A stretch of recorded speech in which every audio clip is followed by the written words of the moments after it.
Hello and welcome back to my YouTube channel guys. The Rahul concept channel में आपका स्वागत है। एसएससी जीडी मैथ का ये प्रैक्टिस सेट नंबर आपका 11 है और इससे पहले आपके 10 प्रैक्टिस सेट हो चुके हैं, ठीक है। तो उसका भी आप एक बार रिवीजन जरूर करिएगा। और इसमें जो आज हम शिफ्ट उठाने वाले हैं वो आप देख सकते हैं 1 मार्च 2024 और जो इसका शिफ्ट रहने वाला है वो शिफ्ट नंबर 2। यानी पिछले प्रैक्टिस सेट में हमने फर्स्ट शिफ्ट देखी थी, इसमें हम जो शिफ्ट देखने वाले हैं वो आपकी 11:30 से 12:30 यानी दूसरी शिफ्ट वाले हैं, ठीक है। इसमें जो हम मैथ के क्वेश्चन देखेंगे वो दूसरी शिफ्ट के देखने वाले हैं। तो आपको पूरा सेशन आपको लास्ट तक जरूर देखना है। और आज मैंने ये एसएससी जीडी में पूछे गए कुछ सवाल हैं जो कि मैंने एक वीडियो डाला था, आप इसे भी देख सकते हैं क्योंकि ऐसे सवाल आपकी हर शिफ्ट में आए हुए हैं, ठीक है। और आपको ऐसे क्वेश्चन आपके 2025 के एग्जाम में कम से कम एक शिफ्ट में तो आपको देखने को जरूर मिलेंगे जो कि प्रॉफिट एंड लॉस से एक पूछा गया है। और इसकी भी मैंने एक शानदार आपको तरीका बताया, वन लाइनर तरीका, आप जाकर इसे भी चेक कर सकते हैं, देख सकते हैं, ठीक है। हमारा जो पहला क्वेश्चन है आप देख सकते हैं वो टाइम एंड वर्क से दिया गया है। और मैं आपको एक सरल वन लाइनर तरीका ही आपको बताता हूं क्योंकि आपको पता है कि एसएससी जीडी में आपको बहुत कम समय दिया जाता है, ठीक है। तो आपको कम से कम 20 सवाल आपके 20 मिनट में होने चाहिए, ठीक है। तो पहला क्वेश्चन है हमारा ए, बी और सी अकेले अकेले तौर पर एक काम को आप देख सकते हैं 10, 12 और 15 दिनों में कर सकते हैं, ठीक है। इसने ये बोला है उन तीनों ने एक साथ काम शुरू किया लेकिन बी ने काम पूरे होने के 3 दिन पहले ही काम छोड़ दिया, ठीक है। जब भी वो ऐसा बोले तो इसका आपको एक शॉर्ट तरीका बताता हूं, ठीक है। तो उसने क्या बोला है, काम कितने दिनों में पूरा होगा। सबसे पहले हम उनकी क्षमता निकालेंगे तो आ जाएगा कितना, ए और बी और ये सी। ये कर रहा है 10 दिनों में और बी कर रहा है 12 दिनों में और सी कर रहा है 15 दिनों में। इनका एलसीएम कितना आएगा, एलसीएम आएगा आपका 60। 10 से 6 बार, 12 पंचे 60 और 15 चौके 60, ठीक है। अब उसने क्या बोला है, उन तीनों ने एक साथ काम तो शुरू किया लेकिन बी ने काम पूरा होने से 3 दिन पहले काम छोड़ दिया। हम ये भी कह सकते हैं कि जब बी गया उसके 3 दिन बाद आपका काम खत्म हो गया। तो काम खत्म होने से 3 दिन पहले काम छोड़ दिया बी ने। तो जब भी ऐसा केस बने काम खत्म होने से पहले, तो जो भी गया है उसका जितने पहले गया है उतने दिन का आप काम निकालिए। तो 3 दिन पहले गया है कौन, बी, और उसकी एफिशिएंसी कितनी है, 5। यदि वो नहीं जाता तो कितना काम करता, 5 3 15। और आपको क्या करना है, इसमें जोड़ देना है, ठीक है। ये कितना आ जाएगा, 60 और 15 हो जाएगा आपका कितना, ये आ जाएगा आपका 75, ठीक है। अब इन तीनों की क्षमता से हम 75 काम कराएंगे तो कितने दिनों में होगा, ठीक है। 6 5 6 4 10 और 5 15, 15 से जाएगा ये 5 बार, तो आ जाएगा आपका कितना, ऑप्शन नंबर 3 आपका करेक्ट उत्तर होने वाला है, ऑप्शन नंबर 3, मतलब 5 दिन में काम समाप्त हो जाएगा। इसमें दिया कुछ नहीं था, बस उसने पूछा था लेकिन बी ने काम पूरे होने से 3 दिन पहले काम छोड़ दिया। जब भी ऐसा बोले कि काम पूरा होने से 3 दिन पहले कोई भाग गया तो उसको पकड़ के लाना है और पूरा काम करवाना है। यदि वो बी 5 की क्षमता से यदि 3 दिन काम करता तो उसका काम कितना होता, आप बोलेंगे 15 दिन, ठीक है। तो 15 हम 60 में ऐड कर देंगे और हमने जो एलसीएम लिया है वो हमने 3 दिन का काम नहीं लिया है बी का, ठीक है, इसलिए वो आपका 60 काम आया है। तो आपको इस तरह से सॉल्व करना है। नेक्स्ट क्वेश्चन है जो कि आपका एचसीएफ से है, ठीक है। इसमें क्या बोला गया है, वह बड़ी से बड़ी संख्या, बड़ी से बड़ी संख्या का मतलब क्या होता है, आप बोलेंगे एचसीएफ, ठीक है। इसका मतलब ही होता है एचसीएफ, आपको एचसीएफ निकालना है, ठीक है। तो इसमें 68 और 102 और 136, ठीक है, ये आपका 102 है। 102 और 136 को भाग प्रत्येक स्थिति में समान शेषफल होना चाहिए। वह बड़ी से बड़ी संख्या ज्ञात कीजिए जिसमें 68, 102 और 136 से भाग देने पर प्रत्येक स्थिति में आपका समान शेषफल बचे। मैंने आपसे बोला था एचसीएफ निकालने का सबसे अच्छा तरीका होता है दो निकटतम संख्याओं का आप अंतर ले लीजिए। तो 6 में से 2 गया बचा 4 और 12 में से 10 गया तो बचे कितने, सॉरी 13 में से आपके 10 गया तो बचा कितना, आप बोलेंगे 3। तो जो आपका करेक्ट उत्तर होगा वो होगा आपका ऑप्शन नंबर 2 आपका करेक्ट उत्तर होने वाला है। एचसीएफ में आपको इतना ध्यान रखना है कि दो संख्याएं जो निकटतम है जैसे कि 68 और 102 ये थोड़ी अलग अलग हैं, मतलब दूर दूर हैं। 102 और 136 पास पास हैं तो हम ऐसे भी उत्तर निकाल सकते हैं, ठीक है। और अगर यदि आपको ऐसा नहीं करना है तो 12 आप 68 और 102 दो को भी घटा के देख लीजिए। 12 में से 8 जाएगा कितना बचेगा, 4, ठीक है। अब यहाँ पर 9 में से 6 जाएगा तो भी आपका 3 ही आएगा। तो आपका एचसीएफ जो है वो आएगा आपका कितना, 34। तो यही आपसे पूछा गया था, तो आप ऐसे सॉल्व कर सकते हैं। नेक्स्ट क्वेश्चन है जो कि आपका एवरेज से है, ठीक है। इसमें आपको कंफ्यूज होने की जरूरत नहीं है, इसमें कुछ आपसे ऐसे ही एवरेज पूछा, ठीक है। एक परीक्षा में रमेश को कुछ विषय में इतने अंक मिले, ठीक है। कितने अंक मिले, तो 85, 123, 54, 58 और 63 अंक मिले। उन विषयों में रमेश के औसत अंक आपको बताना है, कुछ नहीं करना, बस आपको इसका औसत निकालना है, ठीक है। सबसे पहले आप इन संख्याओं को जोड़ लेंगे। औसत बराबर क्या होता है, औसत बराबर होता है अंकों का योग बटे अंकों का योग बटे अंकों की संख्या, कितनी संख्या है, ठीक है। आपको इतना करना पड़ता है, ठीक है। तो करते हैं इसको। सबसे पहले जब हम इसको जोड़ लेंगे 85, 123, 54, 58 और 63 और 45, तो ये जोड़ने पर आएगा आपका कितना, ये आ जाएगा आपका 468, ठीक है। थोड़ी स्लाइड में कमी है इसलिए मैं डायरेक्ट जोड़ रहा हूँ, ठीक है। और कितनी संख्या है, 1 2 3 4 5 और 6 संख्या हैं, तो हमें 6 से भाग देना है। 6 से जब इसे भाग देंगे 6 7 42 बचा 4 6 8 48, जो आपका औसत आ जाएगा वो आ जाएगा आपका कितना, तो 78 आपका औसत आने वाला है, ठीक है। तो ऑप्शन नंबर 4 आपका करेक्ट हो जाएगा। इसमें कुछ नहीं, बस आपको औसत ही निकालना था। नेक्स्ट क्वेश्चन है जो कि आप देख सकते हैं वो है आपका परसेंटेज से आपका क्वेश्चन दिया गया है, ठीक है। इसे सॉल्व करते हैं। इसमें दिया गया है 980 में से क्या घटाया जाए, ठीक है। 900 80 में से क्या घटाया जाए। कभी भी ऐसा बोला कि क्या घटाया जाए, क्या प्लस किया जाए, मैंने अब आपको पिछली क्लास में बताया, आप ये घटा लीजिए, एक्स घटा लीजिए, कुछ भी घटा लीजिए कि प्राप्त संख्या 1350 के 40% के बराबर हो जाए। ठीक है, आपको बस इतना ही करना था। आपके 2 जीरो से आपके 2 जीरो कट जाएंगे। ठीक है, ये आ जाएगा कितना, ये तो आ जाएगा कितना 980 और माइनस का ये आपका रहने वाला है और 35 का गुणा 4 में होगा। ठीक है, तो आपका कितना आ जाएगा 5 चौके 20, हाथ लाइन 2, 13 चौके 52 2 54 और 980 में से जब आप ए को यहीं रहने दो और ये आपका 980 यहाँ पर माइनस हो जाएगा। ठीक है, तो 980 और माइनस 540 तो ये आ जाएगा कितना, ये बराबर आ जाएगा आपका 440। आपको ऐसे करना है। ठीक है, तो आपका जो करेक्ट उत्तर होगा वो होगा आपका ऑप्शन नंबर 4। एसएससी जीडी में सभी चीज़ें मॉडरेट लेवल की नहीं आती, कुछ चीज़ें आपकी इजी लेवल की भी आती हैं ताकि आप उन्हें जल्दी से कर सकें। ठीक है, और ये आपका कम से कम 2 या 3 सेकंड में उत्तर देने वाला। ठीक है, आपको इतने क्वेश्चन में आपको 2 से 3 सेकंड आपको लगने चाहिए सॉल्व करने में। नेक्स्ट क्वेश्चन है जो कि आप देख सकते हैं प्रॉफिट एंड लॉस से है। ठीक है, यह एक आदमी एक निश्चित मूल्य पर मोबाइल बेचकर 10% का लाभ अर्जित करता है। ठीक है, 10% का लाभ अर्जित करता है। यदि वह उस मोबाइल को दुगने मूल्य पर बेचे, ये आप लाइन याद रखिएगा, उस मोबाइल को दुगने मूल्य पर बेचता है तो लाभ परसेंट ज्ञात कीजिए। मैंने आपको जब पिछली क्लास में भी बताया कि आपको हमेशा सीपी जो है 100% होता है तो आपको 100 मानना है। ठीक है, और एसपी उसने क्या किया है 10% के लाभ पर अर्जित करता है। 100 की चीज़ 10% के लाभ पर बेचेगा तो 100 का 10% कितना होता है, आप बोलेंगे 10 और 100 में 10 जुड़ जाएगा कितना हो जाएगा 110 का। ठीक है, अब उसने क्या बोला है, उस मोबाइल को दुगने मूल्य पर बेचता है। पहले कितने का बेच रहा था, पहले बेच रहा था 110 का, अब इससे दुगना, दुगना कितने का होगा, आप बोलेंगे 220 का, तो इसका भी दुगना होगा, कितना होगा 200। तो आपसे पूछा है, सॉरी, तो ये हमारा 100 की चीज़ 220 में बेच रहा है। ठीक है, तो आपको कुछ नहीं करना है, आप देख सकते हैं कुछ कितने परसेंट का आपको लाभ कमा रहा है, तो आप बोलेंगे 120 का, क्योंकि 220 में से आपका 100 कट जाएगा तो कितना आ जाएगा 120 आपका आने वाला है।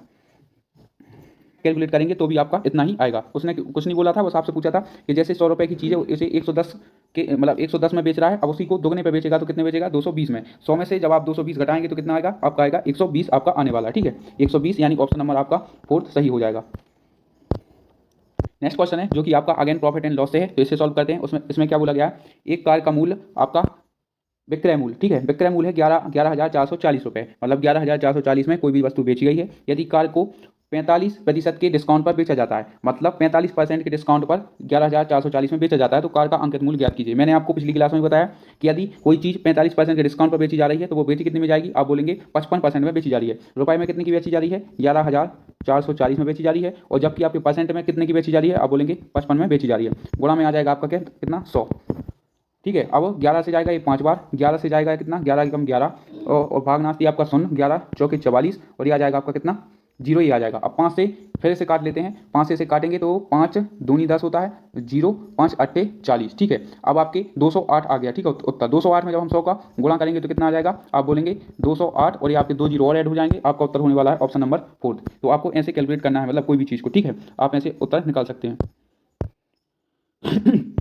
नेक्स्ट क्वेश्चन है जो कि आपका एसआई से दिया गया है और इसमें आपका तारक मेहता का उल्टा चश्मा की कॉमेडी वाला एक क्वेश्चन पूछा गया है। यदि सुंदरलाल मतलब सुंदर जेठालाल से 8% वार्षिक साधारण ब्याज दर पर 45,000 रुपये उधार लेता है तो 5 वर्ष के अंत में सुंदर को कितना ब्याज देना पड़ेगा। और यह क्वेश्चन आपका पूछा गया है एसएससी जीडी में। ठीक है, वो भी 1 मार्च दूसरी शिफ्ट में, आप चेक कर लीजिएगा। ठीक है, तो इसे सॉल्व करते हैं तो आपका साधारण ब्याज बराबर क्या होता है, एसआई बराबर होता है आपका इंटरेस्ट यानी आपका मूलधन, सॉरी प्रिंसिपल 45,000 है, 1 2 और 3। ठीक है, और 5 वर्ष के अंत में और कितने परसेंट ब्याज पर, 8% पर। ठीक है, और बटे में आ जाएगा आपका कितना 100, 2 जीरो से आपके 2 जीरो कट जाएंगे और 45 में क्या छुपा होता है, आप बोलेंगे 9 और 5 छुपा होता है, 9 और 5, और जब भी 9 हमारी उत्तर में होगा तो हमारा जो ऑप्शन है वो 9 से कैलकुलेट होना चाहिए। 2 1 3 ये 9 से भाग नहीं जाता, 5 और 1 6 इसमें 9 से भाग नहीं जाता, 4 और 2 6 इसमें भी 9 से भाग नहीं जाता, केवल एक ही ऑप्शन है जो कि आपका 18,000 जिसमें 9 का भाग जाता है। तो आप आगे सॉल्व नहीं करेंगे और आपको सॉल्व करना है तो आप पूरा सॉल्व कर लीजिए, आपका उत्तर 18,000 ही आने वाला है। ठीक है, अब ये तो हो गई आपकी थ्योरी बेस्ड आपका सॉल्यूशन। अब हम निकालते हैं जो हम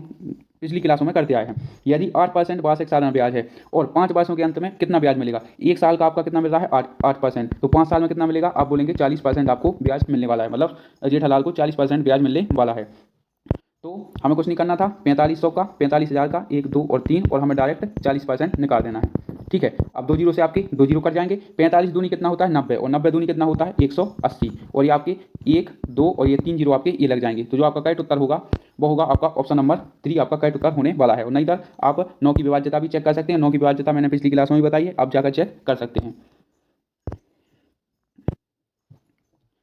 नेक्स्ट क्वेश्चन है जो कि आपका सिंप्लीकेशन से है। ठीक है, इसे सॉल्व करते हैं। अब दिया गया है 540 माइनस 270 बटे 5, यह आ जाएगा कितना 540 माइनस 270 और बटे में 5 प्लस के 34 दूनी, यहाँ पर मैं डायरेक्ट लिख देता हूँ, ठीक है। 34 दूनी कितना होता है, तो आप बोलेंगे 68 होता है, ठीक है।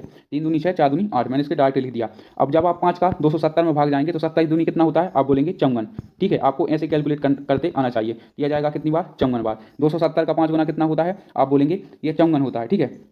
और प्लस में हो जाएगा आपका कितना, 68।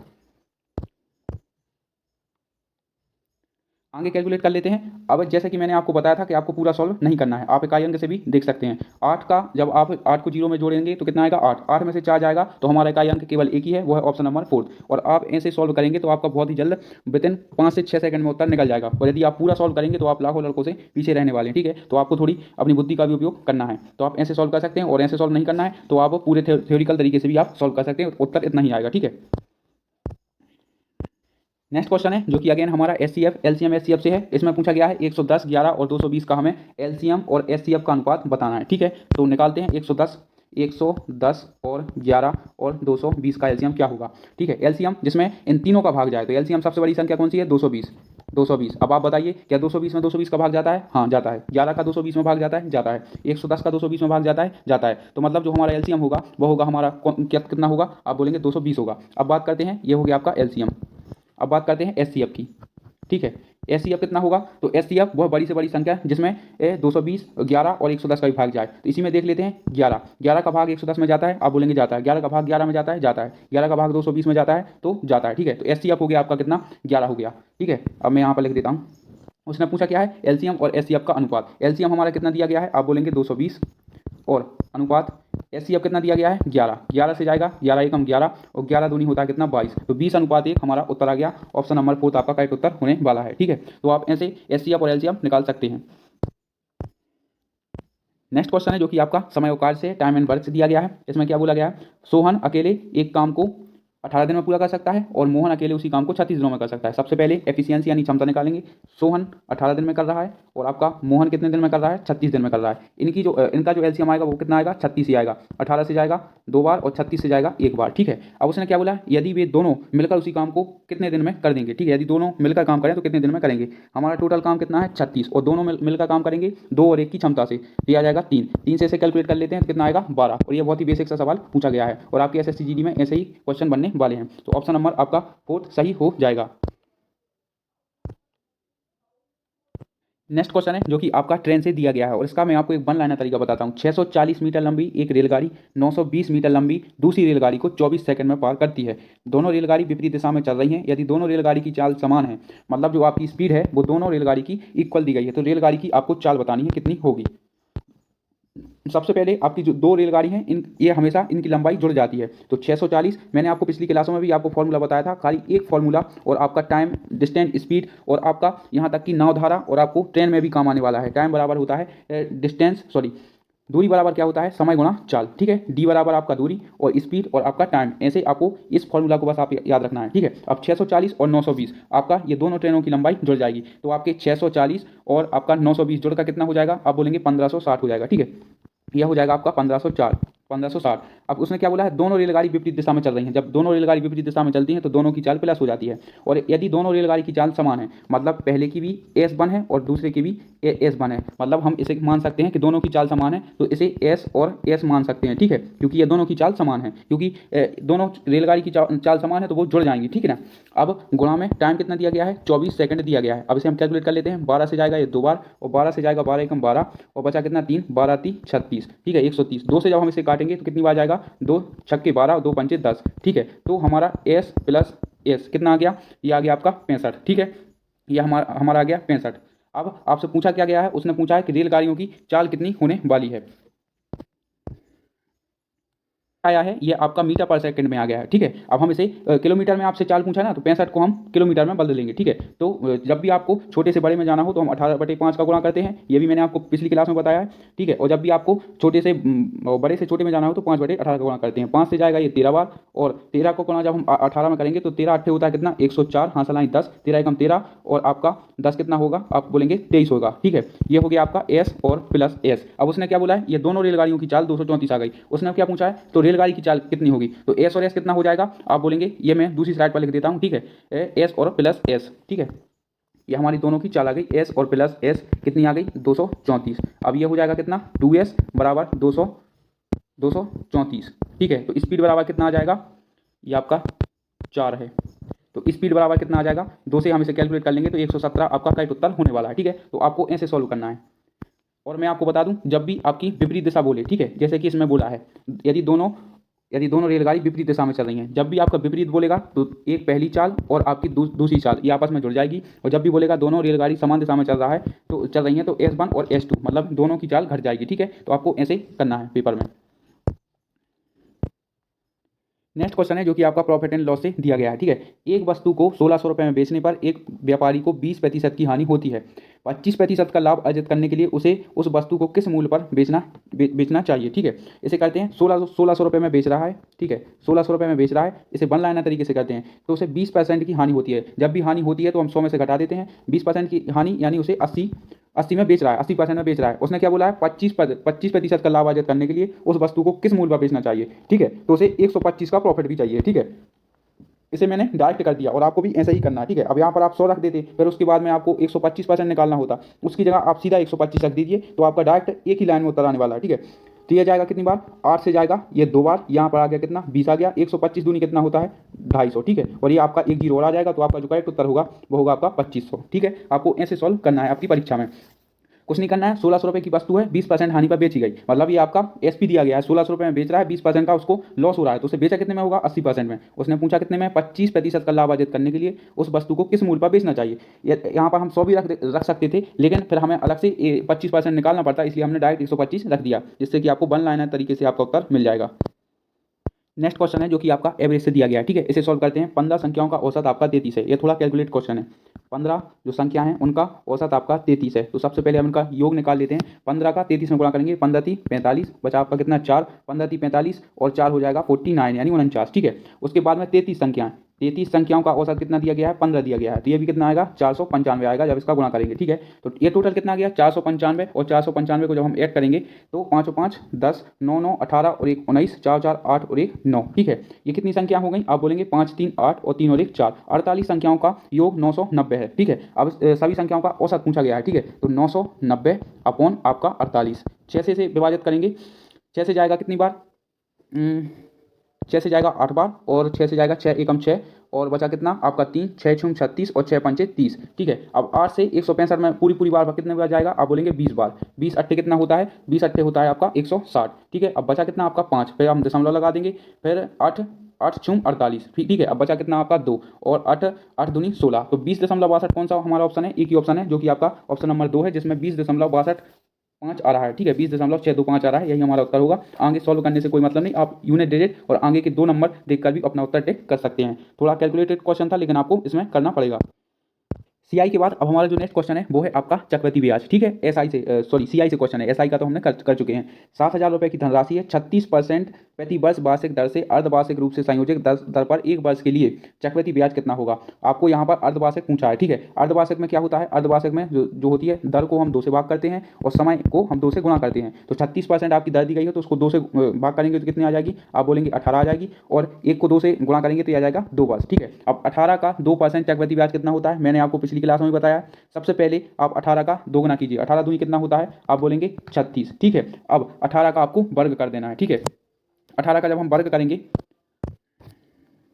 जाएगा आपका कितना 324.324। ठीक है, तो अब मैंने आपको बोला था लास्ट में केवल आपके 2 डिजिट होने चाहिए, 3 होगा तो हम उसमें आगे भी जोड़ देंगे, तो 36 और 3 कितना हो जाएगा, ये हो जाएगा आपका 39 और 0.34। ठीक है, तो 18% की दर से 2 वर्ष का चक्रवृद्धि ब्याज कितना होगा, आप बोलेंगे 39.24 आपका होने वाला है। ठीक है, तो अगली स्लाइड पर चलते हैं। 39.24, तो 7,000 की धनराशि है और 39.24 हमें इसका कैलकुलेट करना है, सिंपल ब्याज। ठीक है, 2 जीरो से आपके 2 जीरो कट जाएंगे और आपके 2 जीरो ये दशमलव के आ जाएंगे, 1 जीरो से आपका 1 जीरो ये कट जाएगा, 7 में 4 का भाग देंगे तो 7 चौके 28, बचा आपका कितना 2, 7 दूनी 14, 14 और 2 होता है कितना 16, बचा 1, 9 7 63 और 1 64 की 4 हासिलाई 6, 7 3 21, 21 और 6 कितने होता है 27, और 1 दशमलव बाद आपका मतलब 1 संख्या बाद आपका दशमलव लग जाएगा, तो 2746.8 आपका करेक्ट उत्तर होने वाला है। तो आप ऐसे भी सॉल्व कर सकते हैं। ठीक है, और मैंने आपको पिछली क्लासों में बताया कि जब भी आपको 2 साल का सी आई निकालना हो तो आपको कुछ नहीं करना है, सबसे पहले आप 2r कीजिए और फिर उसके बाद में r का स्क्वायर कर लीजिए, ठीक है।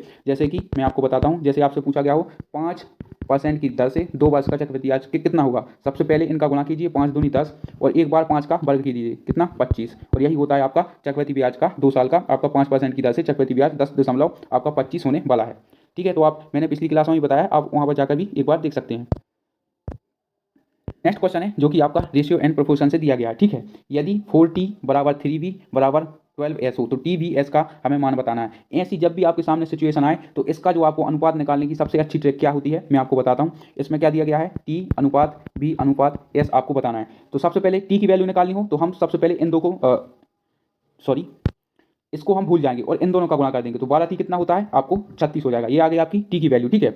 अब हमें वी की वैल्यू निकालनी है तो हम 4 और हम 12 का गुणा कर देंगे तो 12 चौके कितना होता है 48। अब हमें इसकी वैल्यू निकालनी है एस की, तो एस को हम छोड़ देंगे और टी और वी का गुणा कर देंगे 4 3 12, ठीक है। अब हम इसे कैलकुलेट कर लेंगे, 12 एकम 12, 12 चौके 48 और 12 3 36। कौन से नंबर ऑप्शन में है, आप बोलेंगे चौथे नंबर ऑप्शन में हमारा उत्तर दिया गया है, ठीक है। नहीं तो आप जिस भी मेथड से आपको करना है आप कर लीजिए, यह सबसे आसान तरीका है, ठीक है। आपको कुछ नहीं करना है, जो भी आपको वैल्यू निकालनी हो, जैसे आपको टी की वैल्यू निकालनी है तो आप टी को छोड़ देंगे और इन दोनों का गुणा कर देंगे, ठीक है। तो आपको टी की वैल्यू मिल जाएगी। अब आपको भी की निकालनी है तो आप भी को छोड़ दीजिए और 4 और टी का गुणा कर दीजिए तो आपको भी की वैल्यू मिल जाएगी। यदि आपको एस की वैल्यू निकालनी हो तो टी और भी यानी 4 और 3 का गुणा कर दीजिए, आपको एस की वैल्यू मिल जाएगी। नेक्स्ट क्वेश्चन है जो कि आपका विभाज्यता से है, ठीक है। और 9 की विभाज्यता और 11 की विभाज्यता मैंने आपको कई बार पिछली क्लासों में बताई है, ठीक है। 9 की विभाज्यता क्या होती है, अंकों का योग आपका 9 से कटना चाहिए। 5 4 9, 9 2 11 और 2 13, क्या ये 9 से भाग होता नहीं होगा, ठीक है। अंकों का योग 9 होना चाहिए या 9 का मल्टीपल होना चाहिए, तभी आपका 9 से विभाज्य होगा। आगे चलते हैं, 8 2 10 10 और 2 12 12, 8 4 12 12 और 2 14 14 और 4 18, ये आपका 9 से विभाज्य हो रहा है। नेक्स्ट क्वेश्चन, सॉरी नेक्स्ट आपका जो वो है 8 4 12 और आपका 8 20 और 4 24, यह 9 से आपका नहीं कट रहा है, ओके। फिर ठीक है, 8 4 12 12 और 8 20 और 5 25, इसमें भी आपका 9 का भाग नहीं जा रहा है। मैंने आपको बताया अंकों का योग आपका जैसे 4 और 2 4 और 8, इसका अंकों का योग आपका 9 से करना चाहिए। 8 और 4 कितना होता है 12, 12 और 2 कितना होता है 14, 14 और 4 कितना होता है 18, ठीक है। 18 9 का मल्टीपल होना चाहिए या स्वयं 9 आना चाहिए, तभी आपका 9 से विभाज्य होगा। नेक्स्ट क्वेश्चन है हमारा जो कि आप देख सकते हैं वो हमारा प्रॉफिट एंड लॉस से है, ठीक है। ऐसे क्वेश्चन में मैंने आपको पिछली क्लास में ही बताया है, जब भी आपको ऐसा क्वेश्चन देखने को मिले और आपको विभाज्यता दिखती हो तो आप सबसे पहले 1 या 2 सेकंड के अंदर आप अपना उत्तर टिक कर सकते हैं। जैसे कलम का अंकित मूल्य कितना है, आप बोलेंगे 28,875, ठीक है। अब इसमें आप देख सकते हैं 11 का भाग जा रहा है, ठीक है। आपको जैसे पता होगा 8 और 5 कितना होता है 13, 13 और 2 कितना होता है 15, इसमें हम एकांतर क्रम को जोड़ते हैं, ठीक है। और 8 और 7 कितना होता है आपका 15, मतलब यह संख्या आपकी 11 से विभाज्य है। तो जो भी मेरा उत्तर होगा वो भी आपका 11 से विभाज्य होने वाला है। तो 5 और 1 6 और 6, यानी ये हमारा 11 से विभाज्य हो रहा है। 7 और 1 8 में हमारा भाग नहीं जाता, और 8 और 1 9 और बचा 6, 9 बराबर 6, इसमें भी आपका 11 का भाग नहीं जाता, और 6 और 1 7, इसमें भी आपका 11 का भाग नहीं जाता। तो आप ऐसे 1 से 2 सेकंड के अंदर अपना उत्तर टिक कर सकते हैं विभाज्यता के नियम से, ठीक है। आपको विभाज्यता का नियम पता होना चाहिए और मैं आपको बता दूं 11 की विभाज्यता क्या होती है, आपका अंकों का योग 1 6 और 5, इसी को ले लेते हैं तो इसमें अल्टरनेटिव चलते हैं, ठीक है। इसकी ये संख्या ये जुड़ेगी आपकी, ठीक है, और आपकी मान लो यहाँ पर ये ले लेते हैं और ये संख्या इसके साथ जुड़ेगी, तो 5 और 1 कितना होता है 6 और 6 और 2 कितना होता है, आप बोलेंगे 8। तो ऐसे ये संख्या आपकी 11 से विभाज्य नहीं होगी, लेकिन यहाँ पर यदि 8 होता तो यह हमारी संख्या 11 से विभाज्य है। यदि 11 का मल्टीपल प्राप्त होता तो भी हमारी संख्या 11 से विभाज्य है, ठीक है। तो इसे और आगे मैं सॉल्व नहीं करता, ठीक है, आगे टेक करके अपना दूसरा क्वेश्चन सॉल्व करने के लिए तैयार हो जाता। तो गाइस ये थे हमारे आज के प्रैक्टिस सेट, जो कि आपका 11th नंबर का आपका प्रैक्टिस सेट है, ठीक है। और इससे पहले आपके 10 प्रैक्टिस सेट हो चुके हैं और इसकी प्लेलिस्ट भी आपको मेरे चैनल पर मिल जाएगी, एसएससी जीडी एग्जाम 2025 के नाम सर, ठीक है। आप उसमें जाकर आप पूरी प्लेलिस्ट आप देख सकते हैं, ठीक है। और मैंने आज एक वीडियो अपलोड किया था जो कि आपका प्रॉफिट एंड लॉस से है, उसमें जो आपके क्वेश्चन है वो हर शिफ्ट में पूछे गए हैं, तो आपको उन क्वेश्चनों को भी एक बार जरूर देखना है और आपकी शिफ्ट में किसी ना किसी की शिफ्ट में वो क्वेश्चन आपको जरूर देखने को मिलेगा। तो सेशन अच्छा लगा हो तो लाइक शेयर जरूर करें, मिलते हैं अगले सेशन में।